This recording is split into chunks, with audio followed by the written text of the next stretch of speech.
to too many different sets of voices in terms of what to do for your IBS.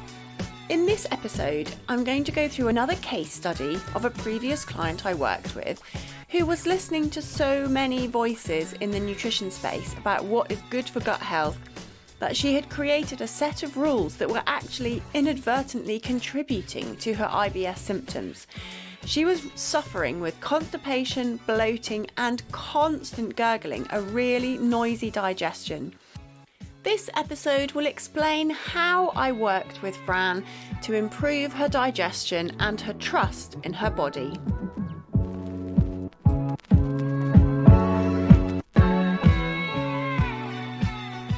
Hello, welcome to episode 49 of the Inside Knowledge podcast for people with IBS. I'm Anna Mapson. This week is another case study. I would like to introduce you to my previous client, Fran. Fran was completely overwhelmed when we started working together. She had researched a lot of information and was very knowledgeable in nutrition and dieting and foods, and had created herself a diet which was really trying to maximize growing the good beneficial gut bacteria, really working on improving her diversity, and really had a lot of information to hand about how to improve gut health. The reason she was doing all of this research is that she had very erratic bowel habits, so mostly constipation with a lot of bloating and a very noisy, gurgling digestion. She felt hungry all the time and described to me having to eat almost constantly throughout the day because she always felt hungry. One of the things she was really keen to avoid was an elimination diet because she'd struggled in the past with a strict elimination diet like a FODMAP diet and restricting foods and how that made her feel. She had previously tried a low histamine diet, a SIBO elimination diet, and an anti-inflammatory diet. So these were all things she'd researched in order to try to resolve her gut symptoms. Fran was a mum of 2 and was working part-time and had, I would say, fairly high stress levels in terms of managing her children, her relationship with parenting, and also just general house management. So she had a kind of constant state of mild anxiety, I would say, and also had ways to manage it, like very experienced in yoga, and so had a lot of tools that she knew about as well, because a lot of you out there might be the same. You know, you've done a lot of research, you understand the connection between the gut and the brain and how working with anxiety and your emotions is really important if you want to get good gut health. It's not just about the food. One of the reasons she chose working with me was the fact that it's a 3-month program and you get a lot of the one-to-one calls. So she really wanted to be able to discuss some of the technicalities, I suppose, around gut health and really verify if what she'd been researching and understanding was correct, and also just to feel supported, like I said, when you've got a high degree of worry and like an ongoing low-level anxiety. It can be really helpful to have a sounding board and to have someone who is confident to say, no, don't do that, or yes, pick this first, and give you some direction. When I was looking at Fran's existing diet, I noticed that there was a lot of high FODMAP foods which could have been adding to her bloating. She was quite worried about going on a low FODMAP diet though, and so we came to a bit of a compromise, which is sometimes called the gentle low FODMAP or kind of semi-low FODMAP diet, where working with someone who knows the low FODMAP diet quite carefully, you just go through your diet and you don't have to follow the complete low FODMAP plan, but what you do is you cut out the highest FODMAP foods for you. So we were able to do that initially, just go through her diet and think about what would make the biggest amount of difference. One of the things that was really important to her was to still have 2 biscuits every afternoon. This was part of her not feeling like she was restricting, and she felt if I asked her to give up eating these biscuits in the afternoon, she would feel in a restricted mindset. So I said, let's carry on with the biscuits then. That's absolutely no problem. We will reduce down some of the highest FODMAP meals, and I gave her some simple swaps and some ideas to change things up, to just reduce down the amount of FODMAPs in other meals. But the thing that was going to be non-negotiable was to have these specific biscuits every afternoon. She felt if she didn't eat those biscuits, she got really bad cravings, and also she felt excessively hungry. So that was a non-negotiable, and that was completely fine with me. I'm really happy to work around people's need to keep some things consistent. And actually, she took around 2 to 3 weeks to even decide whether she could cope with the gentle low FODMAP diet before we got started. In that time, we talked about lots of other things, particularly around her sensations of hunger and appetite. So something I think I've mentioned before is the appetite pendulum that I use, where I ask people to engage with how much hunger they're feeling throughout the day, before and after meals particularly, by rating it on a scale of -5 to +5 before and after meals. This helps you get in touch with your hunger patterns throughout the day to know whether you've eaten enough food or whether you've eaten too much food, and how that's affecting your enjoyment of the next meal and how long you're able to go in between meals. So all you need to do is to write down if -5 is absolutely starving and +5 is really full, where you are on that pendulum that's swinging backwards and forwards throughout the day from -5 to +5 before and after every meal. Now, this was really interesting for her, and she spent a lot of time really thinking about it. And this is one of the things I loved about working with Fran. She really threw herself into it, even the difficult aspects of changing your diet and changing your attitudes to foods. What she found is that she had a desire to eat intuitively. She was really keen on not being on a diet, not restricting, due to the diet culture that is so pervasive. Everyone's always told, be in a smaller body, eat less, take up less space. So I really could connect a lot with this desire to knock all of that on the head. But what I wanted her to do was to think more, instead of having those as rules, actually to use your body as a rule and use your body as a guide for how much to eat or when to eat. She realised sometimes she was going for long periods of time without eating in order to fit around the kids' schedules, clubs after school, rushing around. Sometimes she was not eating. So she would get super, super hungry and then snack on foods. And then when it came to the main meal, she wasn't actually hungry for that. And then other days, she would eat more to a routine and eat sitting down at a meal table. But other times it was all over the place. So this was just helpful for her by mapping it out and just thinking about what symptoms correlated with what eating patterns. Once she had committed to doing this low FODMAP gentle approach with some non-negotiables, then what she realised is she probably wasn't eating that much protein. She was on a vegetarian diet for ethical reasons. And so we talked a lot about vegetarian protein, how to increase tofu, eggs, nuts and seeds, and also meat replacement products, because she was open to eating veggie sausages and veggie burgers, that sort of thing. It's harder with vegetarians to get enough protein to keep you fuller, and the more protein you can eat, you tend to be fuller for longer. One really interesting thing that came out from this work was talking about her fear of being hungry. So what we uncovered as we got further and further into getting to know each other and having deeper conversations about where relationship to food had stemmed from is that Fran was a really fussy eater as a child. She literally only had a few meals that felt safe to her, and she couldn't bear to eat anything else. And so she had quite a lot of panic about feeling hungry. To her, feeling hungry meant feeling very unsafe and very dangerous. I've had another client who had a similar experience where her parent was massively over-restricting with family meals, and the children weren't given enough food, not because they couldn't afford it, but because the mother was very controlling.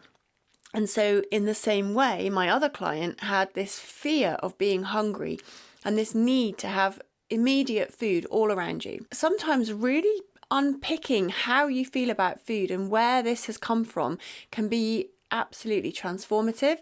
So she hadn't really connected that her fear of hunger was driving a lot of her behaviours, and this fear of hunger had stemmed right back to childhood, where she worried a lot about what she could eat. And so this had in some way carried on into her adulthood, even though she was the adult, she was the one buying all the food.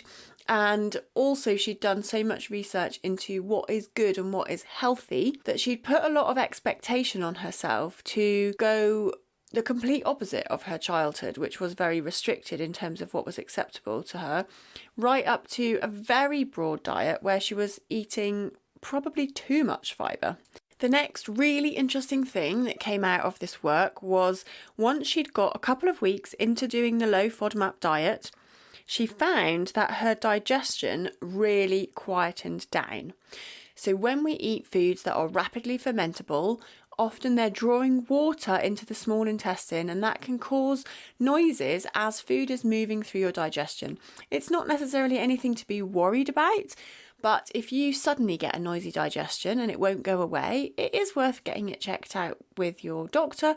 But most of the time it's just noise. It's just the gas, food and digestive juices moving through you. She'd had this noisy digestion for a long, long time. She wasn't particularly concerned about it, but in her mind, it was really connected to hunger. And again, this fear of being hungry, this fear of being without safe foods was a mental trigger for her as well. So really triggering her anxiety. What she said within a few weeks was, I didn't know my digestion could be this quiet. So when we do the low FODMAP diet, we're cutting out a lot of that food that's rapidly fermentable, and it just quietened down. And what she thought was hunger was actually this sort of unsettled feeling in her gut, partly down to the high amounts of gas travelling through the gut. Fran realised that she was potentially eating in order to settle her stomach. She didn't need as many snacks. So remember when we started out, she said the things that were non-negotiable were to have these certain brand of biscuits, to have at least 2 every afternoon. As she got more into the low FODMAP diet, she found she didn't even need them. She didn't have this noisy digestion. She didn't have the rumbling that was ongoing that she thought was hunger, partly down to eating more protein, partly down to taking some of those fermentable fibres out.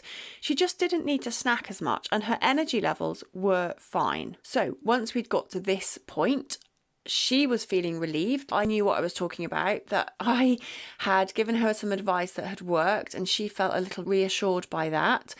I was comfortable that this was a good new baseline, and then we were going to push on through the FODMAP reintroductions to try and get her back to eating a more normal diet. Her FODMAP reintroduction phase was a little bit chaotic, partly because there were times when she was going away for the weekend or she had a family party, and she would just eat a meal that had mixed FODMAPs in it, a normal meal that might have had some spices in it, some onions and some other things that could have been high FODMAP, and then she would get a reaction. She wouldn't know what that was connected to. This is quite normal, I would say, with a lot of people I work with. So the FODMAP reintroduction process takes around another 2 to 3 months, and after doing the FODMAP restriction phase for a couple of weeks, people are just keen to get off it. And there's often social events, which means that you don't stick to the diet as clearly. So what we found is that she could do the trials, but it got a little bit muddled at times. And to be honest, that is realistic. So if you're someone who struggled with the FODMAP reintroduction process, do not think that you're alone. A lot of people do it, even when I am telling them this is exactly how you should do it throughout the week, because, things come up. Normally, I would say take a little break, have the meal out or go for your weekend away, whatever. Don't try and do any reintroductions during that. Take a break, then come back to it, reset, and then go to do the next reintroduction. And if you want more advice on that, I've got episode 17 and 18 where I go through the low FODMAP diet and the reintroduction process. Now, something else that happened, the third really interesting point, was talking about intuitive eating and diet culture. She was very keen that was not a part of our work, didn't want to weigh herself, talk about body measurements, and actually it wasn't really relevant. So her weight wasn't relevant to her digestive symptoms. However, partway through this process, she weighed herself and she thought that she would have lost weight because she was restricting FODMAPs. However, she was not restricting her calorie intake because this is not part of the FODMAP diet. The low FODMAP diet is not there to help people lose weight. And so this was actually more of a challenge than she realised. She thought that she would have lost weight doing the low FODMAP diet, and she felt disappointed that she'd actually put on 1 or 2 pounds. She wanted to give herself a little ego boost, she said, by weighing herself to think, oh, I'm working really hard here. I'm losing weight and I'm getting my digestion back on track. Actually, putting on a few pounds and improving your digestion have got no correlation really. It's partly back to that restrictive mindset, that sense that I am restricting, therefore it must be helping me lose weight. Whereas in actual fact, there's no reason why you should lose weight on the low FODMAP diet. However, I will just say some people do lose weight on the diet because they are restricting foods that they tend to eat a lot of. Like if you're someone who snacks on lots of bread, or you're often eating lots of biscuits and cakes and you cut them out, then maybe your energy levels will go down. However, in this case, that was not her goal. That was not, anything that she was working towards. It was just a side note. But that's what's really interesting, is to think about our expectations of going on a restrictive diet where energy is not part of the equation. But because we're on a diet, we might feel like, okay, therefore we should be losing some weight. The final point I want to make about working with Fran was she, as I said, really reflected on everything to do with this process. Like, she went deep into how food affects her and her relationship with food. And one of the things she realised is that when her stress and worry went up in her life, her symptoms were worse. But because they were up and down all over the place, before working with me, she automatically assumed it was because of something she'd eaten. As she realised that food wasn't always the trigger for her flare-ups, she realised there were other things that were actually harder to tackle that were causing her flare-ups. And what I meant by that is that there were life stresses, relationship stresses, parenting problems, problems with running a business. These all are stresses that can impact on your digestion, but they're much harder than just eliminating onions, for example. It's easy to blame the food, cut the food out, and then if that doesn't work, cut more food out and think about more and need more research, more about your digestion. And actually, once you've unpicked that and almost like crossed the food off the list, then you have to turn your attention to other things in your life that might be driving these symptoms, this level of worry and anxiety that could be triggering your digestive symptoms. It is much harder to face that. And I was so proud of her for realising there are some things in my life that I actually need to deal with. And I've been spending all my mental energy focusing in on food because in a way that was easier. And it's not to say wrong, because there probably were things that we changed in her diet that were making an impact. But she was also able to see that there was potential for other problems and other ways of living that would make her life a little bit easier. At the end of working together, she realised that she'd reset her digestive system so that she could notice a change. She had a good new baseline, and then if things went wrong, things started to go haywire again, she knew how to reset. So she had all the FODMAP meals she knew worked really well for her. She also had got back to a really good level of diversity.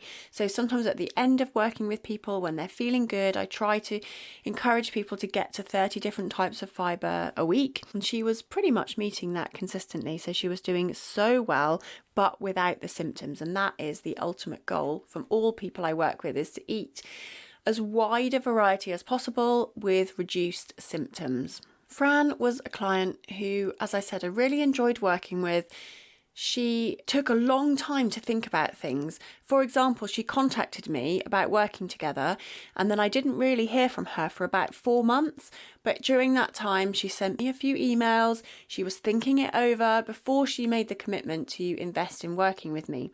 She was someone who needed time, and because I work with my clients for at least 3 months, we get that time to discuss, to change things and to work together. And I think this also felt like, well, from my perspective anyway, it felt like a really good partnership where I was able to provide her with guidance and my input. But a lot of the work, as always with all my clients, is she did it herself. She did all the work and the transformation, especially around connecting her eating history to her current symptoms. If you're someone who would like some help with your digestion, then please do get in touch. My 3-month gut reset is open and I welcome in people from all over the world. So wherever you are, you can just set up a call to speak to me first of all, to see if it's a good fit for us to work together. Do you want to work with me? And do I think I'll be able to help you with your digestive issues? I will leave it there though for this episode. So thanks very much for listening to the Inside Knowledge, better digestion for everyone.